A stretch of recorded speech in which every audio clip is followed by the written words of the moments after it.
మున్నూరు కాపుల సమగ్ర అభివృద్ధికి 5,000 కోట్ల రూపాయలతో ప్రత్యేక కార్పొరేషన్ ఏర్పాటు చేయాలని తెలంగాణ మున్నూరు కాపు రాష్ట్ర అధ్యక్షుడు కొండ దేవయ్య డిమాండ్ చేశారు. మహబూబాబాద్ జిల్లా కేంద్రం వేదికగా మున్నూరు కాపుల సమైక్య తెలియజేశారు. త్వరలోనే 5 లక్షల మంది మున్నూరు కాపులతో భారీ బహిరంగ సభను నిర్వహించనున్నామంటూ దేవయ్య వెల్లడించారు.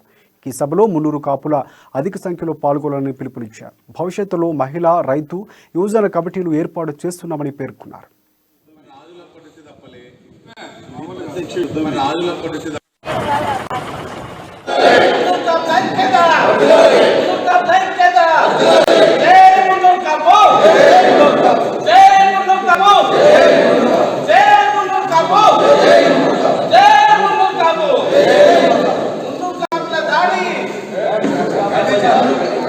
శ్రీనివాస్ గారు, ధర్మపురి శ్రీనివాస్ గారు మరి 50 సంవత్సరాల ప్రజా జీవితము మన ఏది రాజకీయాల్లో ఉన్న ఒక భీష్ముడు లాంటి వ్యక్తి మరి వారి ఇంటిలో నిన్న బంజారాహిల్స్లో హైదరాబాద్లో దాడి జరిగినందుకు మేము రాష్ట్ర కమిటీ తరఫున నేను ఒక అధ్యక్షుడిగా వెళ్ళి మరి వారిని పరామర్శించి మేము ఎవరైనా కూడా మున్నూరు కాపుల మీద భౌతికంగా దాడులు జరిగినట్టయితే మేము ఈరోజు ప్రధానంగా 3 పార్టీలు ఉన్నాయి, కాంగ్రెస్ పార్టీ, టీఆర్ఎస్ మరి బీజేపీ.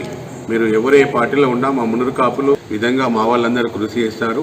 మేము కూడా తెలంగాణ వచ్చిన తర్వాత అన్ని కులాలతో పాటుగా మాకు కూడా ప్రాధాన్యత వస్తుంది, మాకు కూడా అన్నిట్లలో వాటా ఇస్తారనుకున్నాం. కానీ మాకు అన్ని కులాలకు మరి గౌరవ ముఖ్యమంత్రి గారు ఇచ్చినట్టున్నారు, కానీ మా కులానికి మాత్రం మేము కూడా